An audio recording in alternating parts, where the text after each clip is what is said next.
Oh boy everyone, Marcus here and welcome to the channel. And today I will be comparing two of the newest LeBron sneakers. Of course, this is the LeBron 17 in the regular edition, and on my left is the LeBron 17 Low in the Toon Squad colorway. So let's find out which one is for you. Let's go.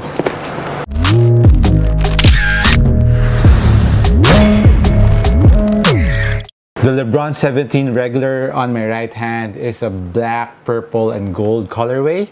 More of a Lakers colorway with white outsole, while the Toon Squad colorway is made out of mostly white with blue laces and red accents and red 270 air unit. And there's a lot of new colorways that are out now in the market. There's a red colorway and there is another red colorway. I'm not sure if that's out yet. And the LeBron 17 Low are releasing lots of colorways right now during the quarantine period. And that also goes to the LeBron 17 regular edition.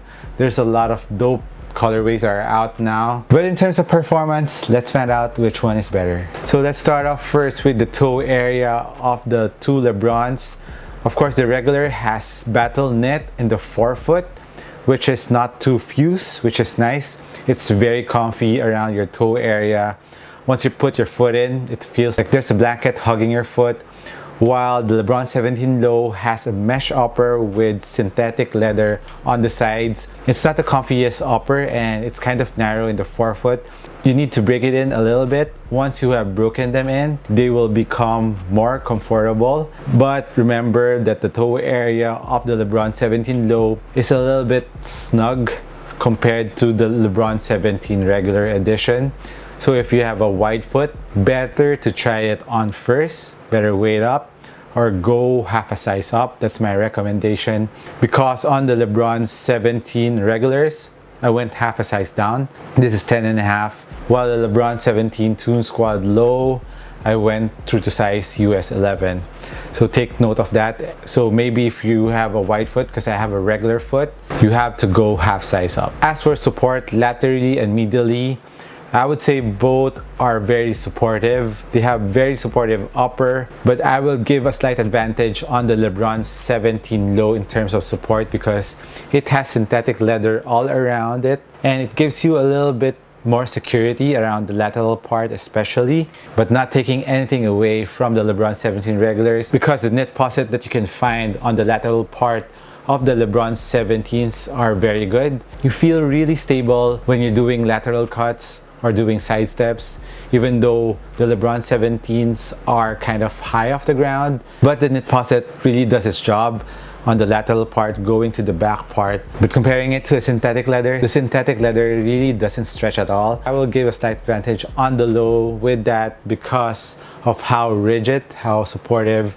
the synthetic leathers are on the lows. And as for the lacing system of both, they're kind of different. The LeBron 17 regulars has a standard lacing system, while the lows has this. If you have the Titan Agimat LeBron 16 lows, it has the same lacing system.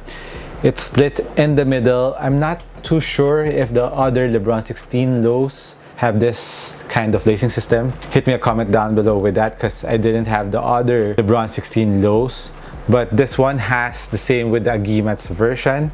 It's split in the middle, so it's kind of hard to adjust at first, but when you get a hang of it, it gets better. It's harder to loosen it up compared to a traditional lacing system. And wearing the two sneakers, I would say it's easier to put the LeBron 17 regulars compared to the lows, because it opens up really well, while the upper of the lows, it is stitched. There's no allowance or garter that you can stretch the material with, so it is harder to put your foot in on the lows. And moving on to the back part of the sneaker, the heel lockdown of both sneakers are very nice. I don't have any complaints on the lockdown of both sneakers. Heel containment, very good too. Ankle protection on both are very nice too, but a slight advantage on the regulars because it's a high cut sneaker, and once you lace it up until the end of the lace loop, you're very well secured. It gives you a little bit more ankle protection comparing it to a low. And as for the ventilation of the sneaker, I would say they're pretty much the same. This has knit pocket while this one has a mesh, but the mesh upper of the LeBron 17 Low is a little bit thick. Ventilation wise, I would say both are on the warm side. And now moving on to the cushion setup of both sneakers. The LeBron 17 Low features a React cushion in the forefoot area, and at the back is a 270 Air Max unit. And on the LeBron 17 regulars, you have two Zoom pods in the forefoot and one 270 unit at the back. So it really differs on the React on the forefoot and on the Zoom on the forefoot of the LeBron 17 regulars. The main difference that I felt between these two sneakers is if you want more bounciness, go with the LeBron 17 regulars, because the forefoot Zoom units of the LeBron 17 regulars are really nice. They're very bouncy. I would say it's one of the bounciest setup out right now in the market. While for the LeBron 17 lows, it has little bounciness, but the responsiveness of the cushion of the React in the forefoot is really off the chart. If you want your sneakers to be more reactive, more responsive while you're playing ball, the lows is more for you.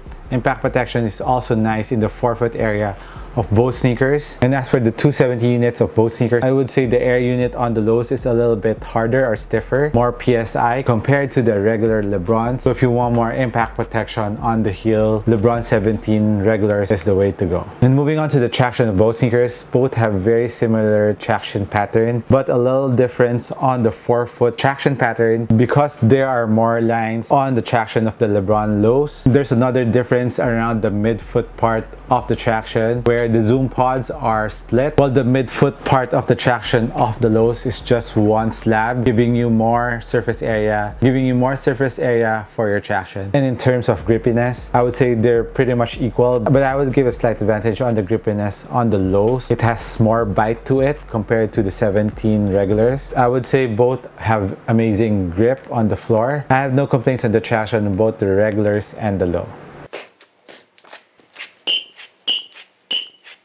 And in terms of outdoor use, I would say they're pretty much safe to be used outdoor, but slight advantage again on the lows because the rubber compound on the lows is much harder. The rubber compounds on the lows are harder compared to the standard LeBron 17s, but the rubber compound on the standards is also very good. They're very hard too. So I would say pretty much the same, but if you want it to last longer, go with the lows. But if you want something to last longer, I would recommend the lows.